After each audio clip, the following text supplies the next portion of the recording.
Nous avons organisé cette table ronde pour une raison principale. Parce que je pense qu'il est important que les acteurs d'une industrie se voient le plus souvent, se parlent et essaient de se comprendre. Certes, être dans une industrie, on est des concurrents et on est des partenaires en même temps. À différents niveaux, nous sommes des concurrents, entre éditeurs de concurrents, entre distributeurs de concurrents, entre libraires de concurrents, mais entre les maillons d'édition, de la distribution et de la librairie, on est des partenaires. Et qui dit concurrence dit de quelque manière la méfiance. Parce que quand on est concurrent, on se méfie de l'autre. Mais aussi, la méfiance ne doit pas exclure la confiance, parce que sans la confiance, on ne peut pas faire réussir une industrie. Et c'est pour cela que nous avons tenu à ce qu'il y ait 3 tables rondes. Une première table ronde pour les éditeurs issus de thèmes. La problématique de la chaîne de livres au Cameroun, défis et perspectives. Parce qu'à chaque niveau, les défis sont peut-être identiques, mais pas forcément les mêmes. Ça peut être les mêmes défis, mais l'angle d'approche n'est forcément pas le même. Et si quelqu'un qui dit perspective, dit oui, c'est vision, et c'est pas tout le monde qui voit la chose de la même manière. Je vais passer donc la parole aux journalistes renommés, Politique et Tongue. Je complète l'attelage annoncé par le président. Nous avons Daniel Nadjiver de DNH. Il est DNL. Il est éditeur situé au quartier Santa Barbara à Yaoundé. Son pédigré présente conseil, librairie, imprimerie, négoce. Il fait un peu de tout, comme on dirait au quartier, mais il reste bien dans le couloir du livre, de l'édition. On dirait donc qu'il est de bout en bout dans l'édition, c'est-à-dire qu'en aval, en tant qu'éditeur, et à la fin comme libraire. Est-ce que ce n'est pas de la concurrence déloyale? Il aura l'occasion tout à l'heure de nous le dire avec nous. J'aurais dû peut-être commencer par la dame, mais il faut faire les choses de façon inhabituelle. Elle est bien installée. Gisèle Ngadi de MMI Education, c'est à peu près la personne qui nous reçoit ce matin. Alors, il est question pour nous ce matin d'échanger sur la problématique de la chaîne du livre au Cameroun, les défis et les perspectives. Avant de plonger dans les échanges, il est question ici pour nous de rappeler que la chaîne du livre, dans la chaîne du livre, il y a plusieurs acteurs. Nous avons l'éditeur qui est au commencement de la chaîne. Après l'éditeur vient l'imprimeur. Je ne sais pas s'il y a des imprimeurs dans la salle. Après l'imprimeur, nous avons le distributeur. Et nous terminons par le libraire qui est au bas de la chaîne et qui est un maillon aussi sensible et très important parce que c'est le libraire qui est en communication, le libraire qui apparaît comme la vitrine, qui est en communication en contact avec le consommateur final qui est le parent. Alors, la chaîne du livre, en tant qu'éditeur, nous avons beaucoup de défis, surtout dans le contexte actuel. Le contexte actuel qui est celui du livre unique, dont nous saluons la venue, mais nous voulons dire que nous rencontrons des difficultés énormes.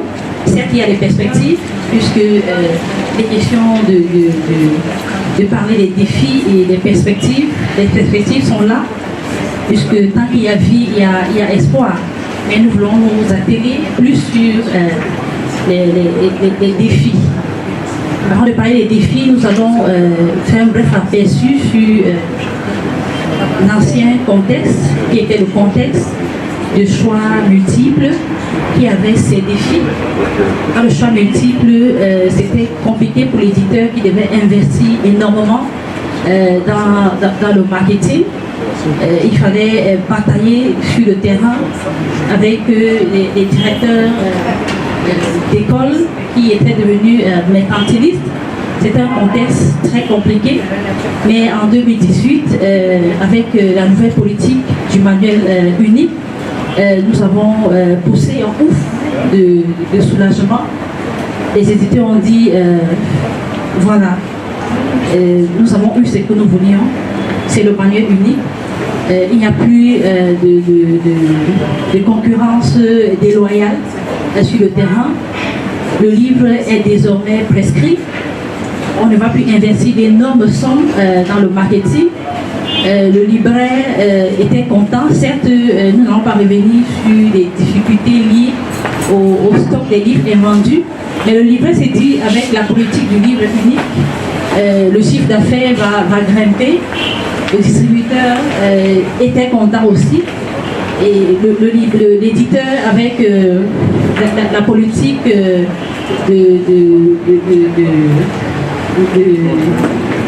d'impression à grande l'économie d'échelle, voilà, l'économie d'échelle. Tous les acteurs de la chaîne étaient contents, étaient joyeux, avons accueilli le livre unique avec beaucoup d'espoir. Bon, maintenant, dans le contexte actuel, il y a des réalités.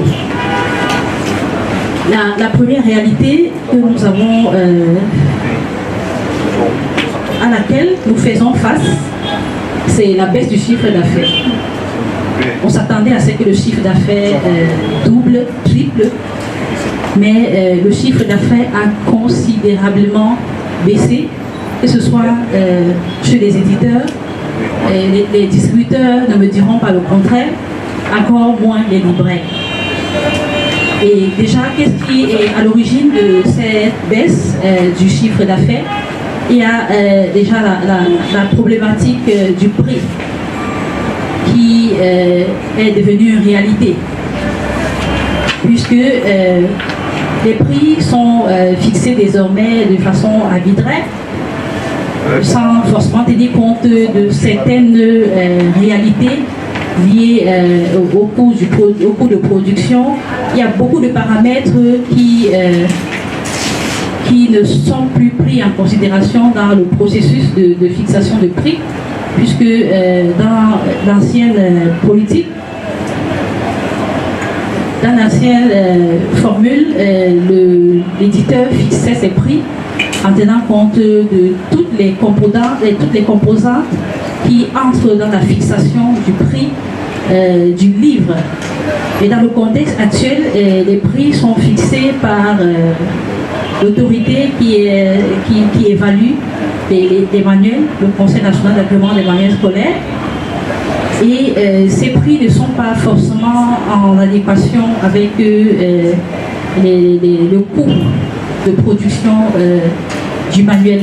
Du coup, dans l'ancien contexte, un libraire, un éditeur qui vendait 10 000 livres à 2500 s'en sort nettement mieux que celui qui vend 15 000 livres aujourd'hui à 1000 francs.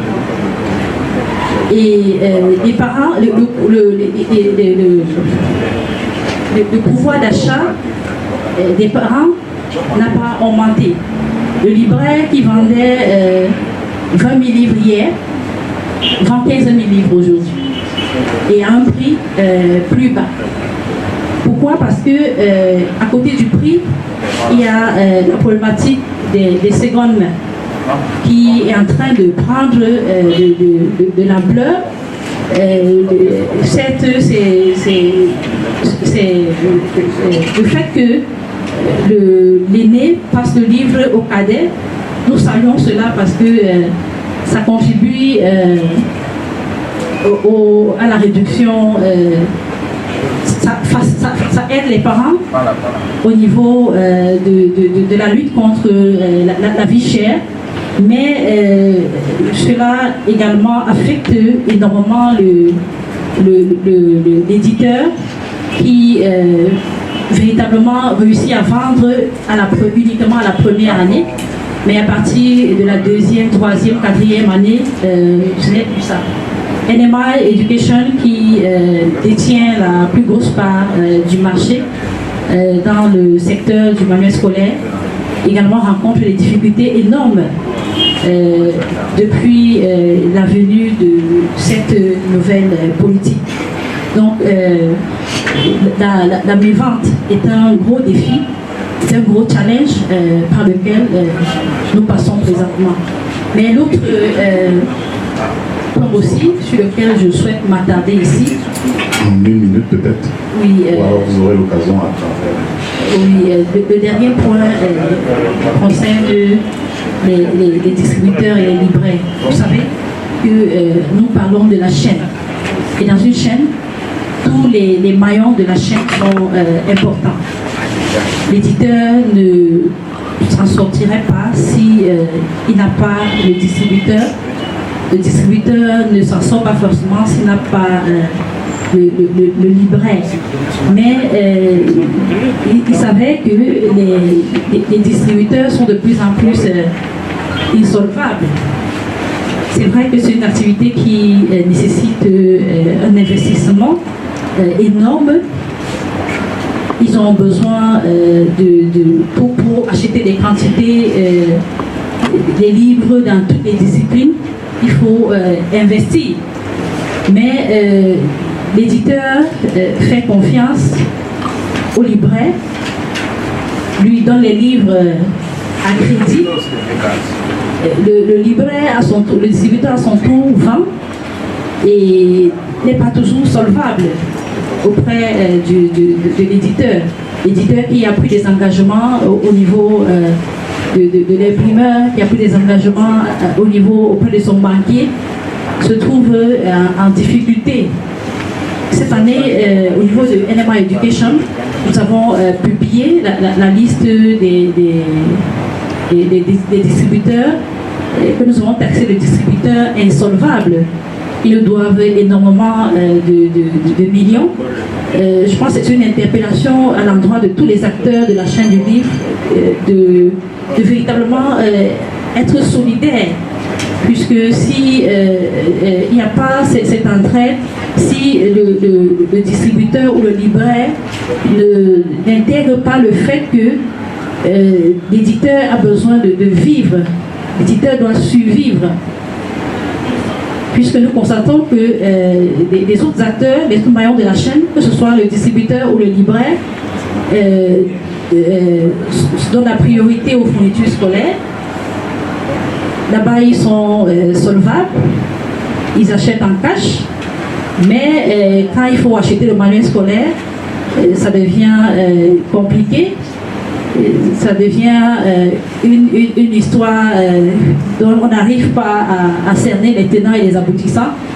Donc c'est davantage une interpellation à l'endroit de tous les acteurs de la chaîne, véritablement, pour que l'industrie du livre puisse vivre, pour que la chaîne du livre puisse aller de l'avant. Tous les acteurs doivent travailler main dans la main pour pouvoir atteindre cet objectif.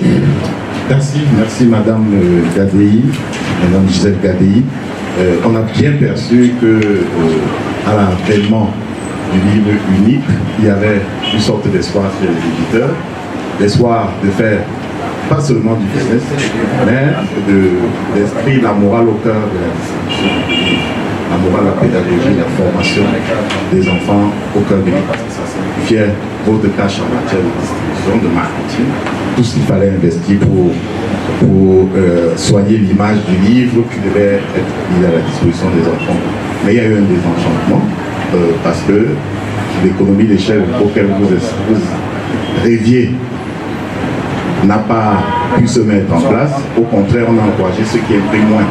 Et donc, ça impacte, ça a un mauvais effet sur la distribution du livre et donc la formation des enfants. Si je vous ai bien suivi dans votre raisonnement, alors on a donc des opérateurs sur le terrain qui ont intérêt à produire moins et gagner plus, plutôt qu'à produire plus pour satisfaire les enfants et gagner plus, qu'il s'agit quand même de business qu'il faut il faut rentabiliser au moins, même si on ne fait pas du bénéfice, il faut au moins rentabiliser l'outil.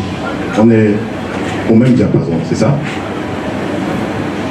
Non, lorsque nous parlions d'économie d'échelle, lorsque nous imprimons plus en grande quantité, le coût d'impression baisse. Oui. Mais seulement, nous ne devons pas parler de l'économie d'échelle au point d'oublier que l'imprimeur, il y a des intrants qui entrent dans la production du livre, dont le coût de production ne peut pas baisser au point de revenir à 0 franc. Oui, c'est ce que je dis. Voilà. Je dis qu'on vous a poussé à imprimer moins. Non, nous imprimons plus. Nous imprimons plus. On vend moins. C'est ça le problème. On pousse donc à imprimer moins. Parce que vous n'allez pas imprimer pour ne pas vendre. C'est ça. C'est une problématique assez complexe parce que... Attends, résumons-nous bien. Peut-être que ça permet déjà au public de réagir. Je vais apporter une autre précision. Je vous en prie. Lorsque nous apprécions la carte scolaire au Cameroun, nous avons des effectifs pléthoriques dans les classes du primaire. Nous imprimons en tenant compte de la cible qui va consommer. Mais à notre grande surprise, nous imprimons plus avec un coût de production qui n'est pas aussi très bas, mais nous ne vendons pas plus. Le pouvoir d'achat n'a pas augmenté malgré la baisse drastique du prix du livre. Voilà, la précision est faite. On va ouvrir la discussion tout à l'heure, le temps de prendre Daniel Nadibet, qui lui occupe donc, vous comprenez pourquoi NMA et Journal fait ce casting, il est de bout en bout dans la chaîne de la distribution du livre, c'est-à-dire de l'édition jusqu'à la vente. Avec lui, nous allons évoquer toujours la problématique du livre scolaire des filles, du manuel scolaire globalement au Cameroun, des filles et perspectives, et il voudrait s'appesantir sur la politique du livre national comme Madame et ses enjeux. C'est bien cela. Oui, bonjour.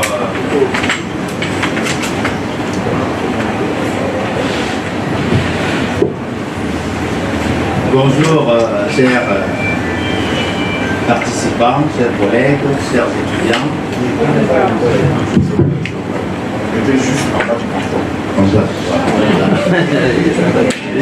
Et merci, n'est-ce pas, à NMA qui a bien voulu mettre sur la table les professionnels du livre afin de débattre sur le secteur qui nous fait vivre. Je voudrais déjà rappeler, pour ceux qui aiment les statistiques, que d'après les chiffres officiels, il y a 4 896 000 élèves au niveau primaire et 3 millions au niveau secondaire, soit un effectif de 7 800 000 élèves de la maternelle, primaire et secondaire au Cameroun. Et la politique nationale du livre s'est appuyée sur ces chiffres pour pouvoir imposer des prix aux éditeurs il y aura gros volume à la vente. L'objectif aussi pour l'État, c'était d'atteindre le quota de 1 livre pour 2 élèves dans le classe. Pour l'instant, on est loin d'atteindre le quota de 1 livre. Bon, donc, lorsque nous appuyons sur cette information, on peut dire que pour pouvoir atteindre l'objectif de 1 livre pour 4 élèves, l'éditeur devrait investir par ouvrage primaire pas moins de 150 millions. Pas moins de 150 millions. Et ça nécessite beaucoup d'argent. Donc l'un des défis qu'il convient de préciser ici, c'est comment arriver à trouver de l'argent pour financer la production de manuels scolaires. Parce que si vous avez un livre au niveau de la maternelle ou du primaire et que vous devez trouver 150 millions pour la production, si vous en avez 10, vous comprenez déjà qu'il faut 1 milliard par là. Et l'accès au financement classique, c'est-à-dire la banque, n'est pas aisé au niveau du Cameroun. Et les éditeurs se débrouillent donc pour pouvoir relever ces défis. Et lorsque nous avons en face comme ça des professionnels et que nous devrions nous poser des questions, c'est comment arriver à faire des propositions à l'État pour que l'État s'inspire également de ce qui se passe ailleurs pour accompagner, n'est-ce pas, la professionnalisation à travers l'accès facile au financement. Sous d'autres pays, l'État, sous réserve que l'éditeur va vendre ses livres, crée un fonds de garantie pour permettre aux professionnels du livre d'accéder au financement. Les professionnels dans tous les États, c'est-à-dire dans toute la chaîne du livre. Et ma consoeur a parlé tout à l'heure du problème de confiance.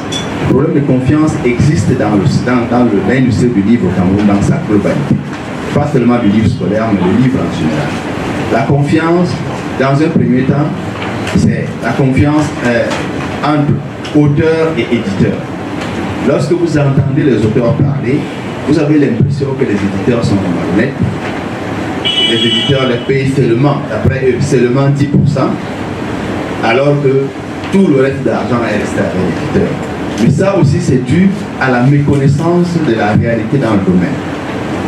Parce que dans tous les documents sur l'économie du livre, vous allez comprendre que la chaîne est bien normée. L'imprimeur prend en moyenne 20 à 25% du prix public du livre. Le distributeur, si je m'appuie sur les informations disponibles auprès du syndicat national de l'édition en France, les distributeurs prennent en moyenne 35 à 45% du prix du livre pour rétrocéder entre 25 et 35% aux libraires. Ça veut dire que le distributeur va rester avec une marge d'environ 10%. Et grâce, n'est-ce pas, à cette organisation-là, l'auteur lui-même, c'est entre 8 et 10%. Et l'éditeur, finalement, reste avec une marge d'environ 8 et 10% lorsqu'il retranche les 25% des charges de structure. Voilà un peu en gros comment il est organisé. Et pourquoi cette répartition? C'est parce que les gens qui ont travaillé sur la problématique de l'économie du livre savent ce que coûte la distribution et le rôle que la distribution joue dans la lutte contre la piraterie d'autre part et également le défi de rendre le livre disponible partout afin que les lecteurs et les bibliothèques et les clients divers puissent avoir accès au livre. Bon, mais dans le cadre de la problématique du livre unique scolaire au Cameroun, il y a eu un protocole d'accord qui a été signé. Et ce protocole d'accord n'a pas pris en compte les réalités sous d'autres cieux, puisque l'objectif primaire c'était de baisser le panier de la ménagère. Si vous regardez très bien au Cameroun aujourd'hui, tous les prix ont grimpé. Que ce soit le ciment, que ce soit le blé, que ce soit le sucre, le savon, tout grimpe. Et on a mis une pression sur les éditeurs en maintenant les prix fixes. Donc, ces prix qu'on a maintenus fait en sorte que les éditeurs sont eux-mêmes à l'étroit et ne peuvent pas appliquer les remises comme ça se fait ailleurs, c'est-à-dire 35 à 45% aux éditeurs et 25 voire 35% aux libraires. Parce qu'on leur impose un prix de vente qui ne permet plus de prendre en compte la comptabilité analytique imposée par le secteur du livre.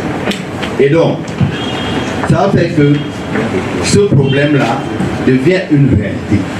Les éditeurs pensent, et ils sont d'accord que c'est la commission les a amenés à signer cette répartition qui est de 25% pour les distributeurs et de 20% pour le libraire.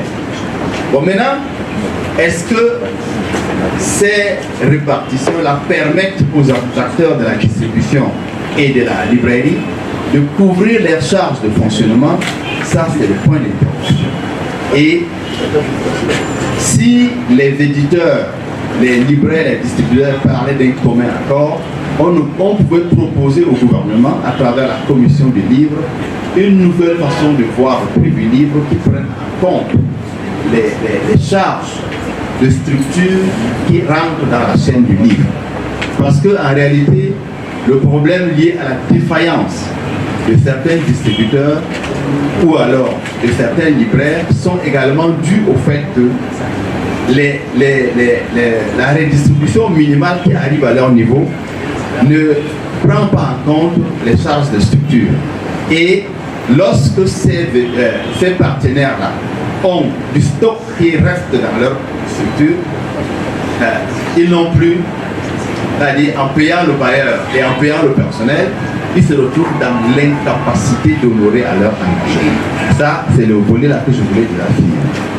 Maintenant, le défi lié au manque de confiance entre l'auteur, l'éditeur, l'imprimeur, le nœud de ce problème-là, c'est l'accès au financement.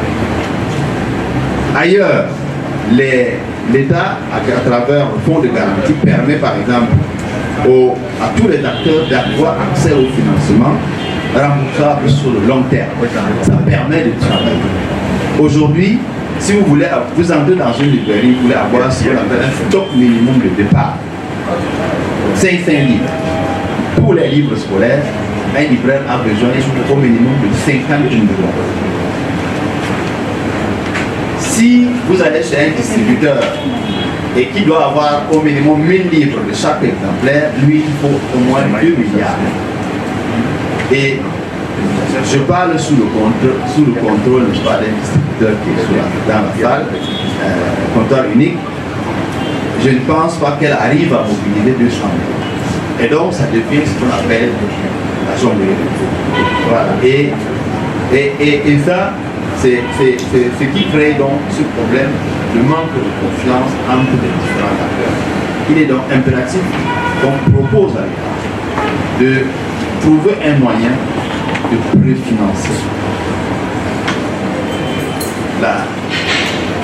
l'industrie du livre dans sa vie. Parce qu'aujourd'hui, même les éditeurs ont ce problème-là vis-à-vis des imprimeurs. Certains éditeurs sont à 2 ans, 3 ans d'impayés auprès de certains de leurs partenaires. Ce qui fait que d'autres, d'année en année, changent d'imprimeur parce que il espère qu'il va pouvoir cette année vendre ce qui est resté, puisqu'il y a eu des invendus. On vous a parlé tout à l'heure de vente. Donc, vous payez par exemple une avance de 50 voire 70% à un imprimeur, il vous a fourni les livres, vous êtes sûr que vous allez vendre pour pouvoir payer. Mais vous êtes surpris que même les 25% donc sur lesquels vous tablez, vous n'arrivez pas. Et ça aussi, ça crée ce problème. Donc, à mon avis, les recherches que j'ai eu à faire m'amènent à croire que le nœud du problème, c'est s'il y a le financement, les parents vont acheter. S'il y a le financement, les différents acteurs qui rentrent dans la chaîne de valeur du livre vont pouvoir honorer à leur engagement. Parce qu'aujourd'hui, comment je finance le stock de 50 millions qui est dans ma librairie tout en payant mes fournisseurs? Point d'interrogation. Et si vous allez auprès de la banque, les microfinances comme les libraires ont souvent l'habitude, on vous donne 10 millions et on vous demande de rembourser après 2 mois d'activité. Et donc voilà un peu ce que moi je peux déjà, comme ça en gros, planter comme décor pour vous permettre de comprendre. J'ai encore 3 minutes. Ok, donc, allez, bon, donc,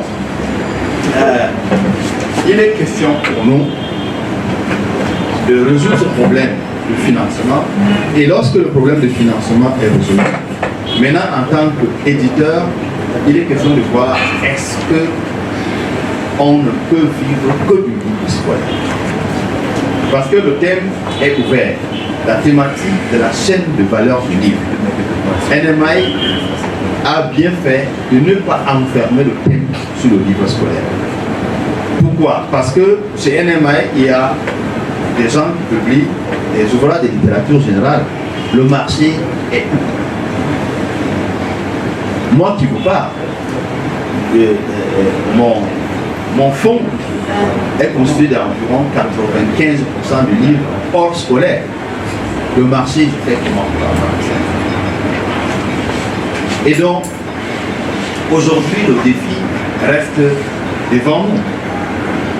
Si nous voulons contribuer, n'est-ce pas, au développement de l'industrie du livre, contribuer, n'est-ce pas, à l'émergence de cette industrie pour que la culture camerounaise sorte bénéficiaire, il faut absolument que les professionnels du livre cessent de se concentrer uniquement sur le livre scolaire. Là, je m'adresse aux distributeurs et aux libraires qui, pour l'instant, ont focalisé leurs activités sur le livre scolaire. Or, le livre scolaire n'est dure que 3 mois. Qu'est-ce qu'on fait les 9 On change d'activité, on devient barman, on devient quincailler. Hein? Même là aussi.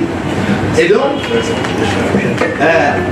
le défi, c'est la professionnalisation du secteur. Et lorsqu'on se professionnalise, ça veut dire que pendant que l'éditeur fait des efforts pour produire les ouvrages qui couvrent tous les secteurs de la vie, en plus du scolaire, il faut que les distributeurs et libraires, eux également, fassent des efforts pour sortir du carcan de l'édition du livre du marché scolaire afin de distribuer également beaucoup d'autres.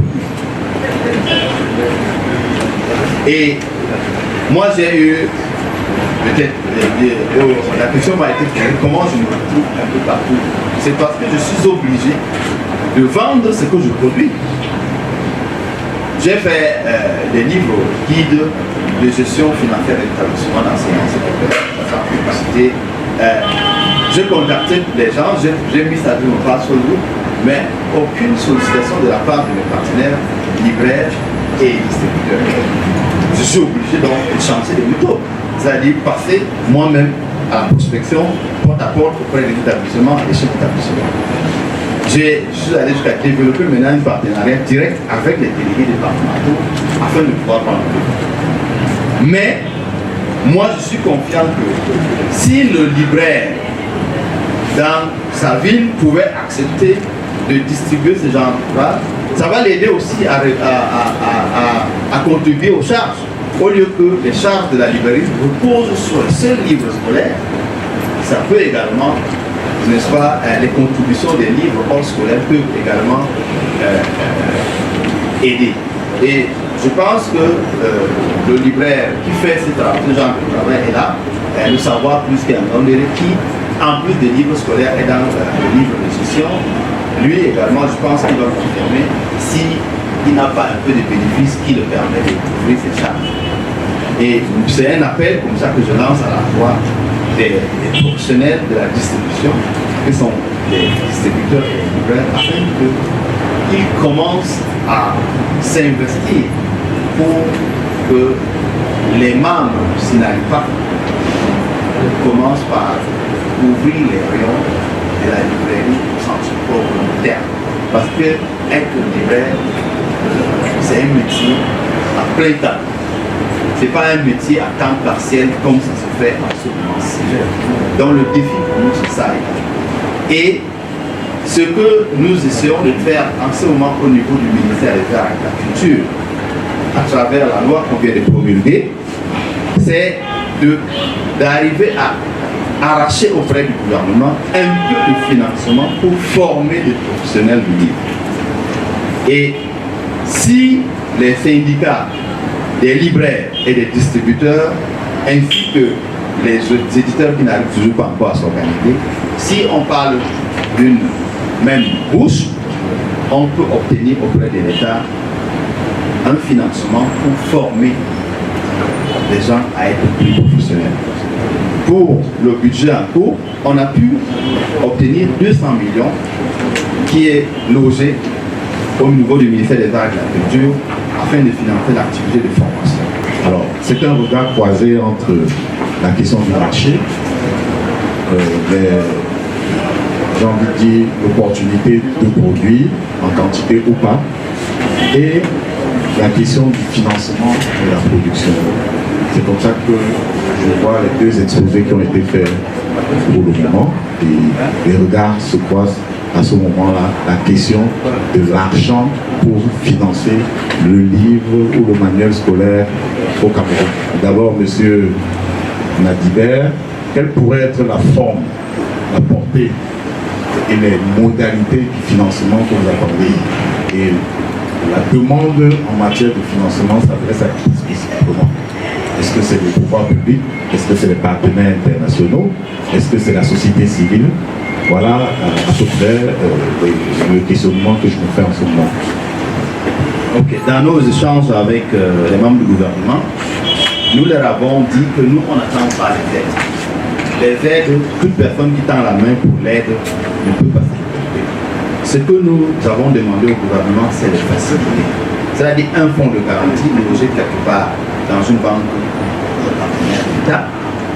Et maintenant, l'État sert de garant ou de caution. Parce qu'aujourd'hui, lorsque vous demandez de l'argent à la banque vous demande votre titre foncier.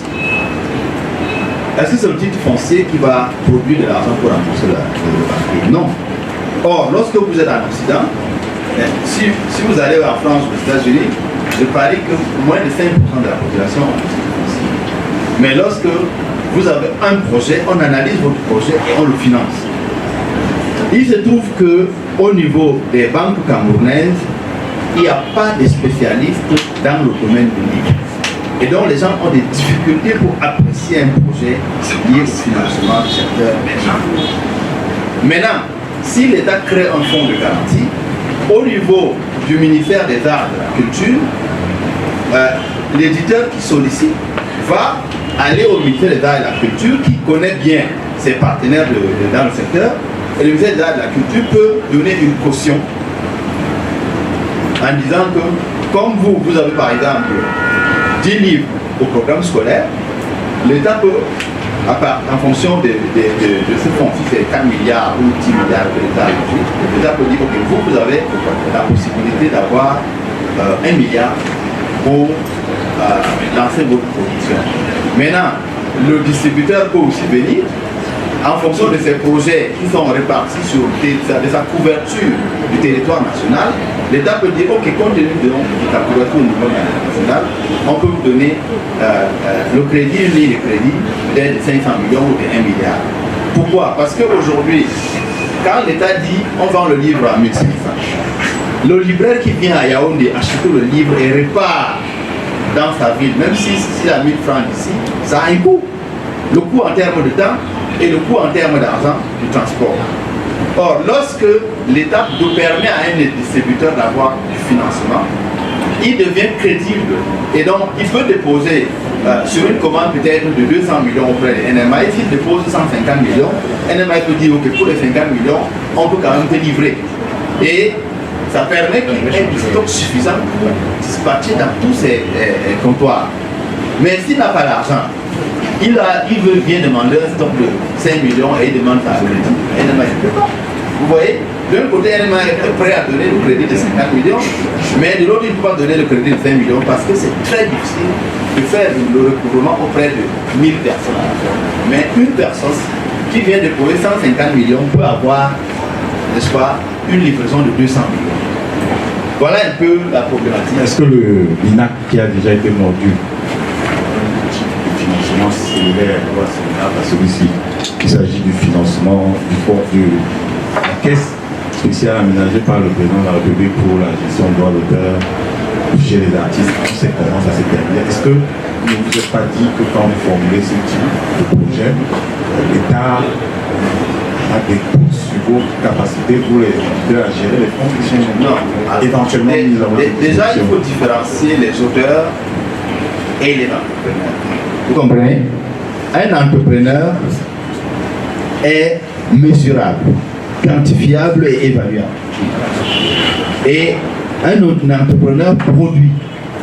L'État a les statistiques de la contribution de chaque partenaire ici présent au produit intérieur brut. L'État a ces données-là. Et en plus, lorsque je dis NMI a par exemple 70 livres au programme, c'est un fait connu. Ce n'est pas quelqu'un qui sort de nulle part pour venir de me solliciter ce financement. Et puis, ce n'est pas du gratuit. Le fonds spécial dont on fait l'allusion, c'est du gratuit. On les partageait seulement, tout simplement. C'est pour cela qu'il y a tous ces dérives. Et il ne s'agit pas, l'argent n'est pas logé au MINAC. Le MINAC sert tout simplement de caution. Vous comprenez? Et l'éditeur, le distributeur ou le libraire sollicite cette caution et part signer un contrat avec le banquier. Et ce contrat-là, ça a ses règles.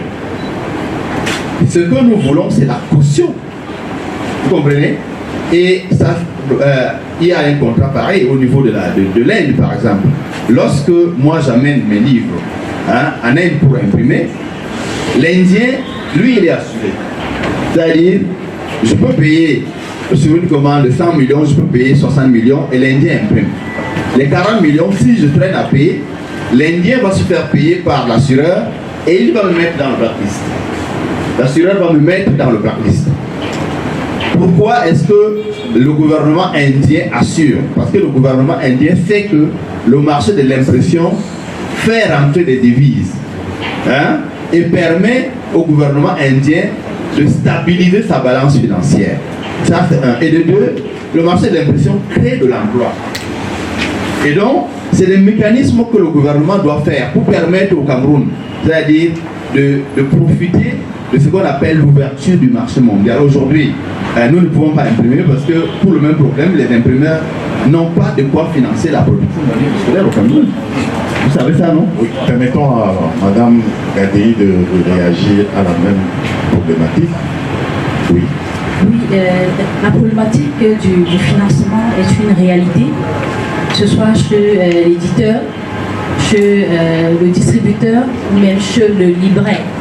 Bon, maintenant, M. Daniel a parlé du fonds qui est en cours au MINAC, mais en attendant que le fonds soit disponible, nous connaissons comment ça se passe avec l'État. Il y a des réalités. La réalité, avant que le fonds soit disponible, qu'est-ce que nous faisons? Comment l'éditeur procède pour financer son activité? Comment le distributeur finance? Comment le libraire finance?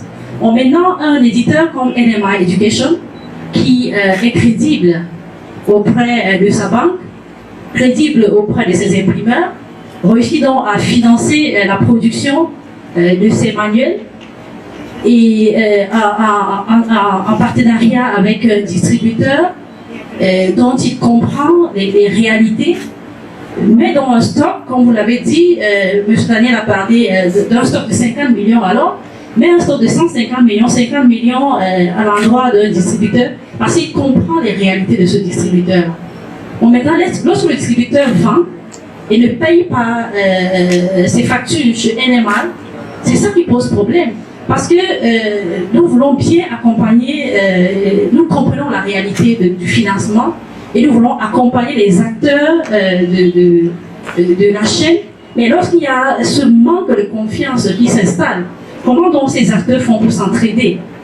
Nous savons que le financement va arriver, peut-être ça n'arrivera même jamais, mais entre-temps, comment nous faisons pour fonctionner?